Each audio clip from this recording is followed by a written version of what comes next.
This feels like a good time to break out overreaction versus reality.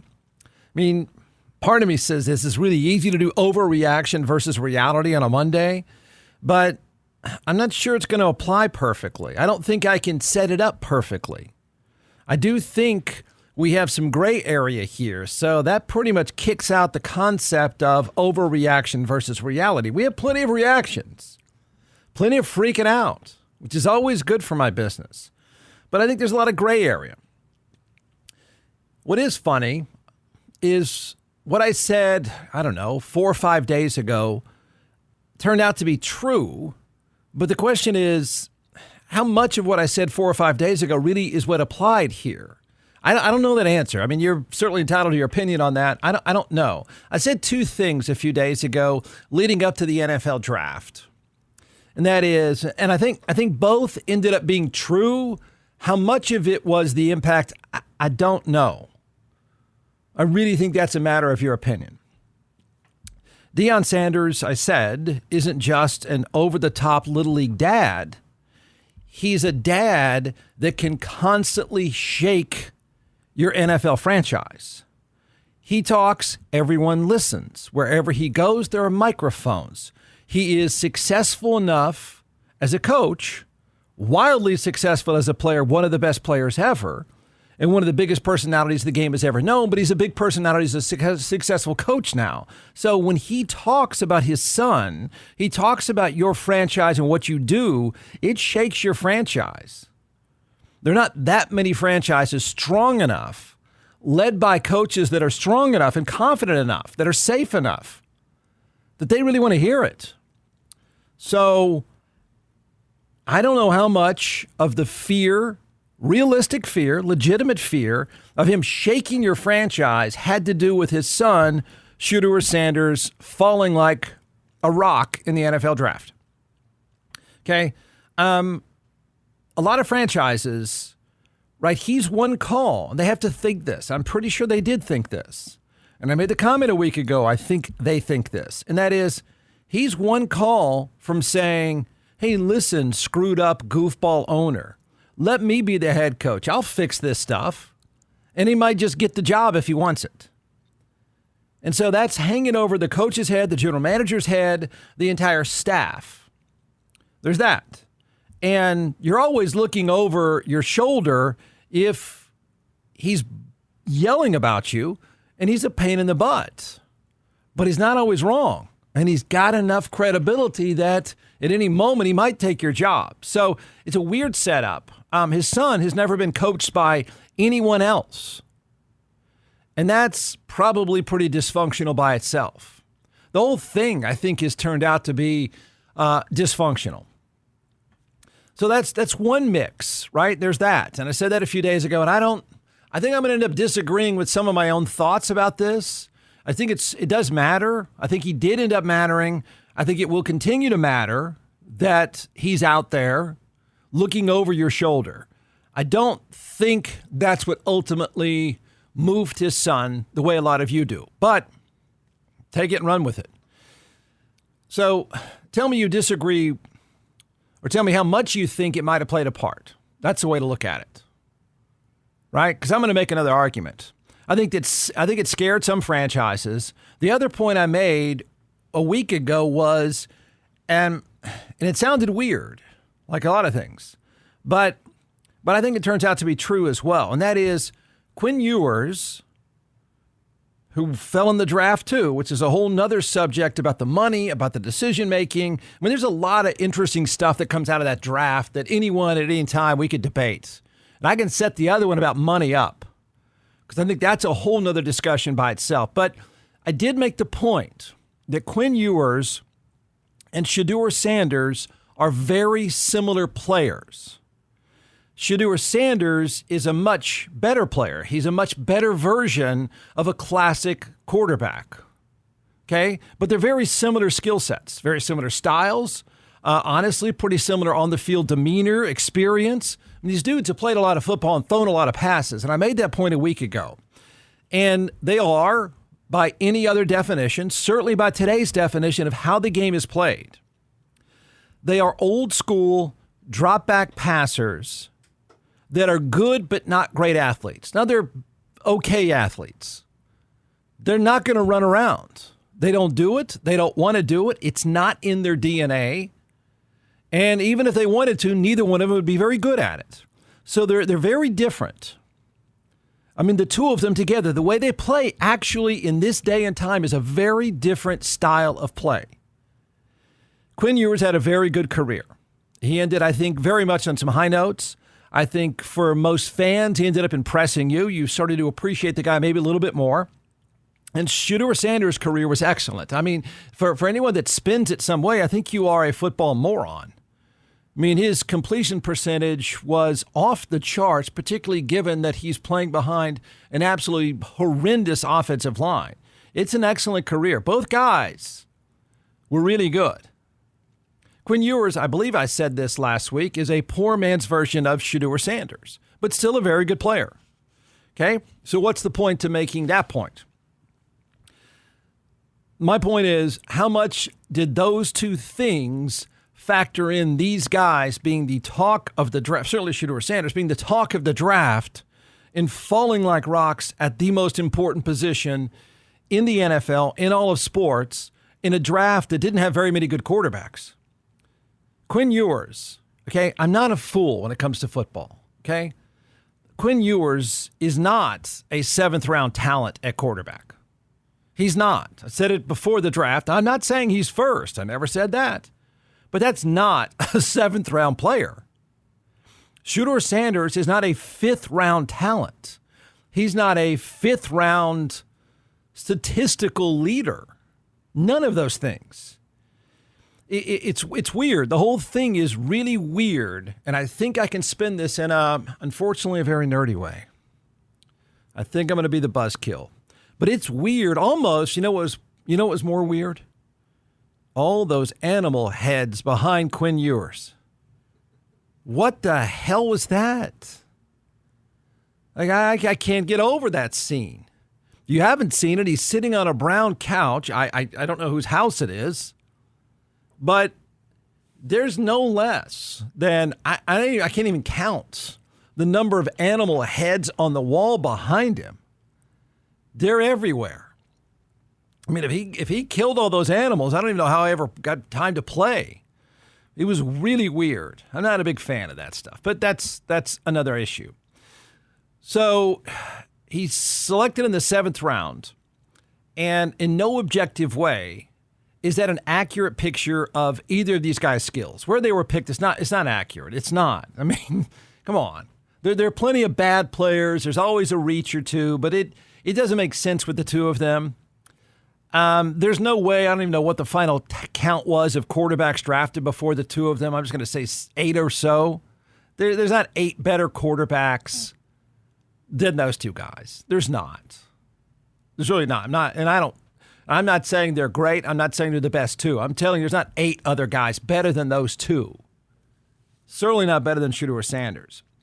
So what goes into the cocktail of this whole weird storyline? Because it just took on a life of its own. It's been nothing but drama, and it's been. I think the whole thing has been hijacked in many, many wrong ways. You want an example of people ranting, and we could do ranting video clips for about 2 straight hours, because it was heavy and it was constant. First up is,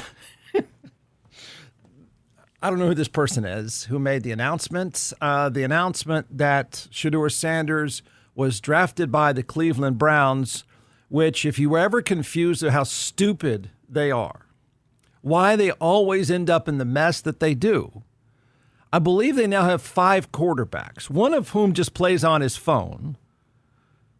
Joe Flacco at 72 years old is going to be their starter. For whatever reason is beyond me. One of the dumbest things that I can think of is they drafted Dylan Gabriel from Oregon, who played at Oklahoma. Now, if you followed it all, he's a really good runner.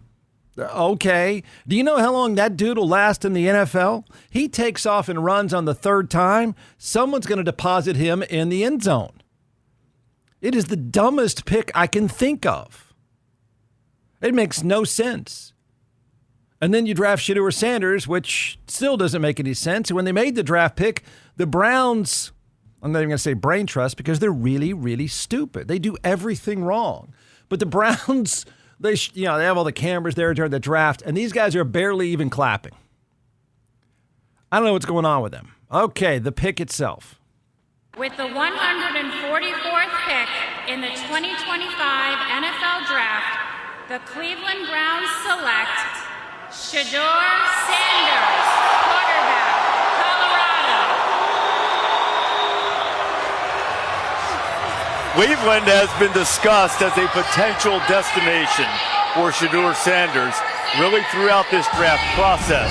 At one point, maybe really early, at another point early in the second round, and then here it comes in the fifth round finally. Shedeur Sanders, Big 12 Offensive Player of the Year, set a Colorado record with 37 touchdown passes, helped revitalize that Colorado program along with Travis Hunter.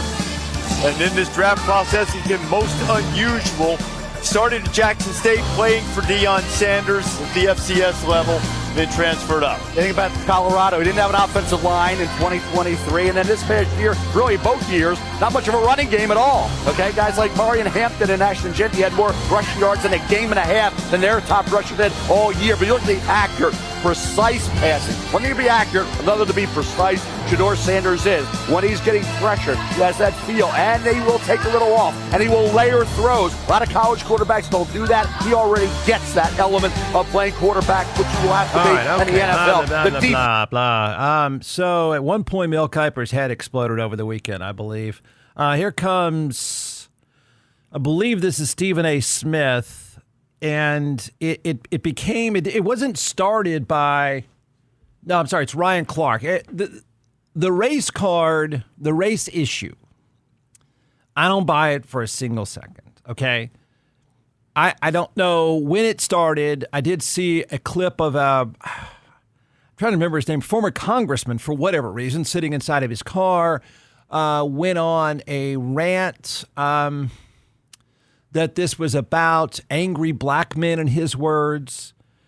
And that started to snowball. I mean, I get some of that, and everyone's looking for a reason why such a good player wouldn't get drafted. And so when in doubt and said, we don't think in terms of football. We don't think in terms of science.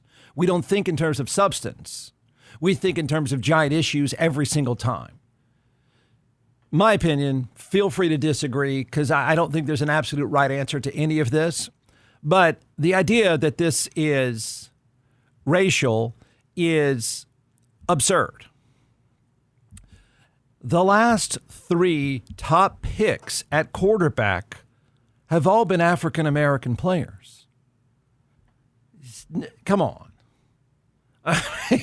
No. The NFL doesn't work that way. I know everybody desperately wants agendas. I know you do. We can go back to Colin Kaepernick's story. I know you want agendas. Agendas and hate are easier than thinking. The truth is they don't care in pro football. I promise you. There are plenty of racists out there. Plenty. That industry doesn't care. It is absolutely a bottom line production industry, which makes it weird because I think the guy's really a good player. I don't get it, but I think I'm going to make sense of it being really nerdy and really scientific. So next up comes, here's this congressman in his car. His last name is Hammond, I believe, former congressman. I'm going to try not to get too carried away because I expect the Cleveland Browns to select Shedeur Sanders with the first pick in today's second round of the NFL draft. But, the way, the analysis of Shedeur Sanders, the way he's being discussed by pundits, is just crazy to me, man. I keep hearing, he doesn't have the strongest arm, or he doesn't have the athleticism that jumps off the page. And so, last year or 2 years ago, we drafted Anthony Richardson, who has all that, but can't play the position. And Shedeur has everything else supposedly you need toughness, leadership, intelligent, pre-snap read, post-snap read, anticipation throws. Okay, that's good. Those are all my points, and that's well said. I have no idea. He eventually said that it was about him being an angry black man, and even though he mentioned Anthony Richardson, who is black as well. But his nerdy football points are exactly right. Here goes, I think it's Ryan Clark on ESPN with Peter Schrager trying to make sense of this. The phone call to Aaron Rodgers is not going to be, hey, Aaron, we took a defensive tackle with our pick. The phone call is going to be, Aaron, we did not take a quarterback. We might have thought the quarterback was better for us for the future. We didn't take one. We didn't take one, Aaron, because we want you. Now you better We decided that you were better than all these guys, Aaron. We love you so much that we are willing to start today with Mason Rudolph as our starter because we are saving all of this for you, Aaron. You, Aaron. I like it. He's exactly right. Aaron Rodgers' handprints are all over this, and it's going to end badly. You will get chlamydia. It never ends well. You are getting in bed with a guy with an STD. It is going to end badly. That's the easiest prediction there is. But he's exactly right. We didn't take him because of you, Aaron. That's all he wanted to hear. Ryan Clark did it perfectly. All this man needs to hear is he's the greatest ever. He's the smartest ever. He's such a genius. He doesn't need football. Fauci's a scumbag. Biden is a traitor. I mean, that's all you have to do is just feed this man what he wants to hear, but then he doesn't respond, and he will quit on you, and it will end badly. Okay, so here's what I think is what's going on, which I think is a bigger discussion. I like the discussion. It's going to be a buzzkill to you because I'm not going to take a grenade and throw it. I'm going to make it about football because I tend to believe it's almost always about the science of football and the economics of football. Okay, those two things always matter. They matter more than anything else. I know you hate to hear that, but it's true. So here's what I think is going on here, what I think is very much in play. And it's I don't think it's right, but I think this is very much in play. And the most important takeaway is that an old school drop back passer skill set is not what teams prioritize. It's not what jumps off the screen. It's not what they see in the NFL playoffs. Okay? And I can set that up. I think I can set this up pretty well. You got a lot of organizations in the NFL with younger coaches. You've got a lot of organizations in the NFL with younger people in the front office, in some cases, general managers. And the days of Tom Brady, the vision of Tom Brady, in their mind, the memory of Tom Brady just standing there like a statue and throwing the ball downfield. Or if he's going to get sacked, the vision of Tom Brady just sitting down and saying, okay, I'm not running anywhere, just play another down. That vision is gone with them. Many, many teams, it's just not what they see at the position anymore. They see something completely opposite of the days of Tom Brady. And no, don't say, Jeff, are you comparing Shedeur Sanders and Quinn Ewers to Tom Brady? Only in the style. Okay? There is no other Tom Brady. My point is, that style, that way of playing the position, I'm willing to argue, I'm not saying the issue of Deion Sanders doesn't matter at all. Not that he's a bad guy, that he's a loud guy that scares organizations. But I think the overwhelming reason is what people think of the position now and what they think works now. And I think a lot of these teams are run by younger guys who have gotten away from the vision of Tom Brady. I think the last few drafts prove that. I think this draft proves that. An example. I'll give an example of what is not new age, and this is a new way to play the position. Look at the Raiders. Pete Carroll at 70-something and Tom Brady. They're running the Raiders. Now, the freak out would be they've got to go find a quarterback. They've got to go change things. They've got to change the way they play. And they went out and brought in Geno Smith. Geno Smith doesn't move the needle for any of you, but you know what he does? He plays a lot like Quinn Ewers, Shedeur Sanders, and other classic drop-back quarterbacks. He's not running around. Keep it between the lines. Don't make mistakes. And if you're going to get sacked, just sit down and live for another down. They come from a world where I don't need my quarterback to go generate great things. I need my quarterback to move the team up and down the field. The surgeon. I've always said I would like my quarterback to be a surgeon. They view the quarterback position surgeon-like, Brady-like. A lot of coaches and general managers and fans now view it more as a playmaker. Okay? Does that make sense? I think that's what's going on. I do. I don't think there's a hidden agenda. So, right? I think teams are chasing the next Jaden Daniels. I think they're chasing the next Jalen Hurts. I think they're chasing the next Josh Allen, of which there's one of one. They're chasing the next Lamar Jackson. If you look at the playoffs from last year, we can go from 8 to 4 to 2, and it ends up the same way. And everybody from owners, right, to general managers to coaches, they say, well, that's the way to play the position now. That's the way it's supposed to work. The Brady thing, blah, blah, blah. It was Mahomes and C.J. Stroud and Josh Allen and Lamar Jackson putting on an epic performance. It was Jaden Daniels putting a team on his back and carrying them to the NFC Championship game. It was Jalen Hurts, and there were 2 out of 8 teams in the playoffs. In the final 8, there were 2 pure pocket passers, old school Brady-like pure pocket passers. And those were Matthew Stafford and Jared Goff. And last week I compared, I said, what is that? What is the comp of Shedeur Sanders? It's Jared Goff. What is the comp of Quinn Ewers? It's Jared Goff. It's he's a poor man's Jared Goff. He doesn't have the skills, but that's the position, and it's really a rarity now. Those guys are viewed as limited. That would be the term that I bet you if you could do a focus group with NFL people, they would call them limited. I wouldn't, but I think they do.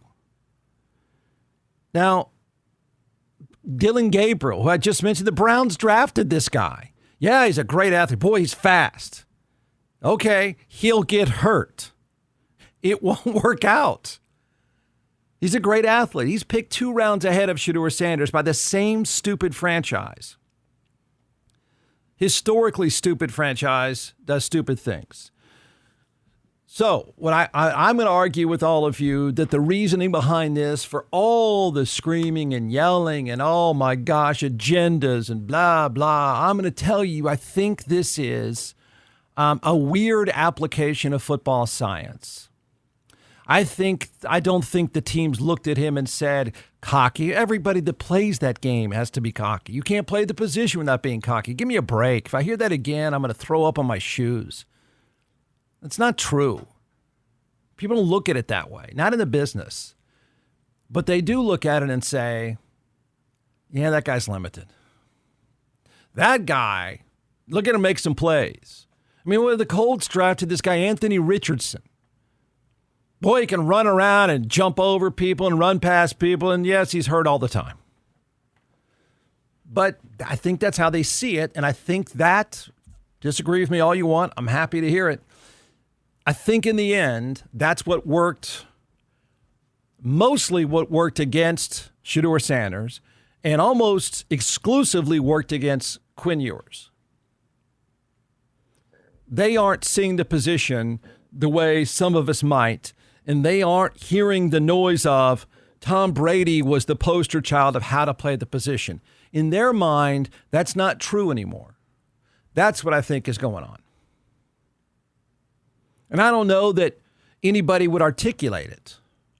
I just tried. I don't know that they would have said that stuff before the draft. I just think that they feel it, that that's what you need to win, because their boss is probably saying, well, look at that guy. Look at Jaden Daniels. I mean, if he doesn't want to throw it, he'll go run around somebody. Do that.